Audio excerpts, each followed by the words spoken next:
Hi, this is Misha, and I'm trying a new mic. I was using my wireless, but it's a little complicated to set up just for short little videos. And also I'm doing a video where we usually take pictures for the business. And I wanted to talk about the Klingon D6, or at least what I think of as the Klingon D6, and I think others have as well. This is the Klingon Battlecruiser from JJ's 2009 Star Trek film reboot, and this is the Eaglemoss special large edition model. Now in the movie they would call these Klingon warbirds, which bugged me, but luckily Eaglemoss just calls it a battlecruiser. Yes, it's true that in the pilot episode of Enterprise they accidentally referred to these as Klingon warbirds, or Klingon ships as Klingon warbirds. That was just a mistake. Anyway, why do I think this is a D6? Well, because it fits very nicely in between the D5 here from Enterprise and the D7 from the original series. And also that it cameoed in Deep Space Nine's anniversary episode. Design-wise, it just fits very neatly between them. If you look at the D5, now we talked about this in the fleet video, but just to recap, we've got a ship that's about 195 meters. Got a crew of about 100. It's got two heavy disruptors underneath. It's got a kind of extended head here, more of an angular prow. It's got these rigging tubes or whatever, which was something they did in Enterprise. The engines are swept back, the wings are more swept back, and again there's no real raised area on the back for the engines.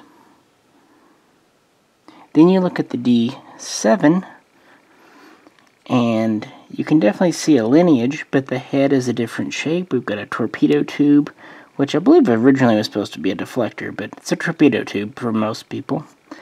And we've got this style of engine that we all know and love, kind of swept back and tilted in a bit. We've got this box on the back for engines and whatnot. Kind of a sleeker hull, no tubing, just a little bit of ridging here. So this guy really fits in nicely between them. Take it off here. Show you here. That nice mint green color.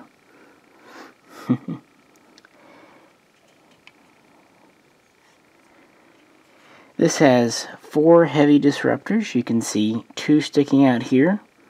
A little bit like the D5, and there's 2 more on each side here.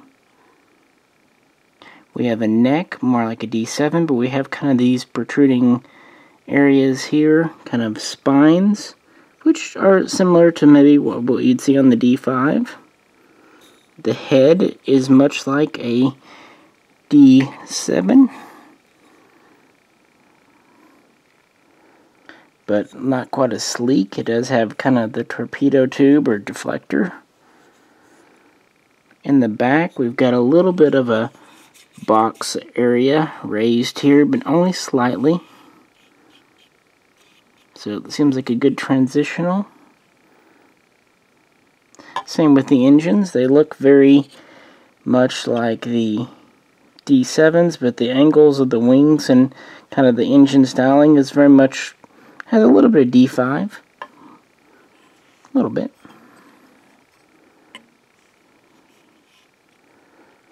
Yeah, this seems like something that would have easily come between them. And since it was part of the Kobayashi Maru scenario, which was in the 2250s in the movie, we can assume it wasn't a brand new design, so possibly these came into service in the late 22nd or early 23rd century, and therefore in the original timeline would have been phased out in favor of the D7 by the 2260s. So design-wise and feature-wise, And since this was in a simulation, we can assume this was a real ship, and it could have very easily been pre-Kelvin time change, and therefore could really have existed in the universe. The simple fact is we need a D6. We've got a D5 and a D7. Something had to come between them, and this is the best thing we've seen on the screen, even if it was on screen briefly. So yeah, in my head canon, that's what this is. And I think a lot of people would agree.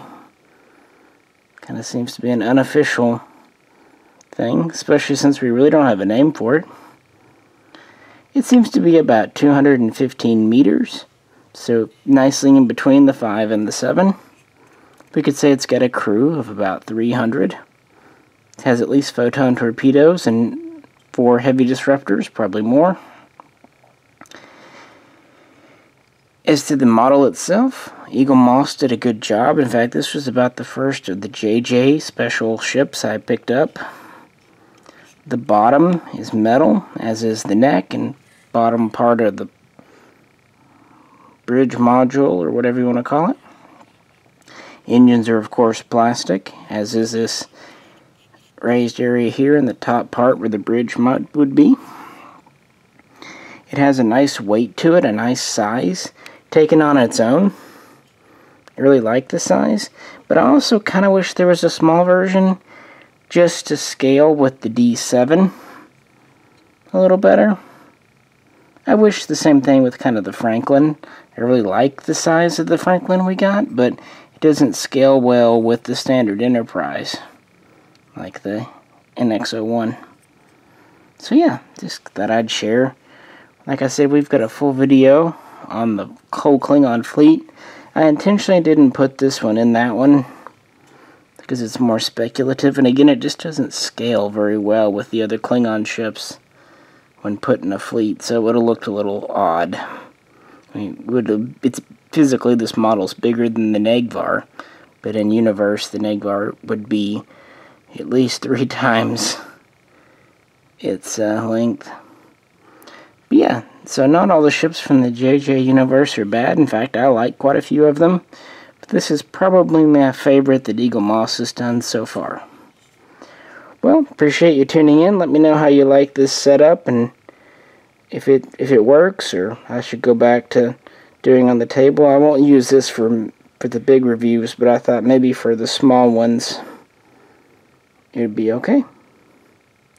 Well, if you haven't checked out our main channel, Mishaco, we'd appreciate it if you do so. If you like this video, please, well, click like, share, subscribe, all that good stuff. This is Misha, and I will catch you next time.